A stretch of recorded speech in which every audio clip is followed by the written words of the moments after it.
नमस्कार सांग मैंने जय जगन्नाथ मु आपण सांग तिरु चलत आरंभ करवा न्यू ब्लॉग। बर्तमान एवं आम आसिक पहुँची जाइछु कलिनी मंडप। देखु लोक मैंने केमी परसा परसी कर मोर नजर तो खाली खाइबा उपरे।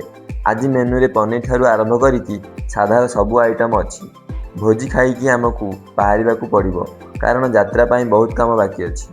पेट तो पूरा फुल हो गला। एबे कामर समय यात्रा समय शांति श्रृंखला रखापी आम गाँवर पिला माने स्वच्छेसेवी भाव काम करेंगे।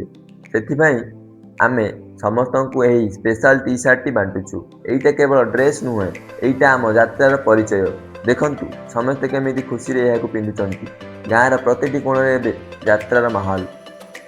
संध्या हेलाणी एबे आरंभ होला सबुठारु कष्ट किंतु मजादार काम। आम गाँ रास्ता को झालर लाइट रे सजाइबा सबु सांग माने मिसी काम कले कष्ट जना पड़िबनी। देखंतु लाइट जलिया परे आम गाँ रास्ता केमिति चमकुछि, लागुछि जेमिति स्वर्ग ओह्लाई आसीछि। एही आलोक सज्जा ही सूचना देउछि जे यात्रा पई आमे पूरा प्रस्तुत। सांग माने आज दिनटा भोजी और काम भितर केमिति बीती गला जना पड़िलानी।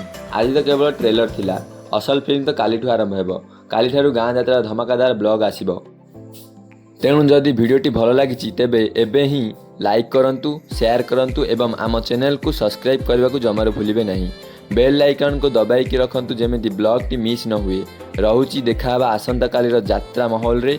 जय जगन्नाथ।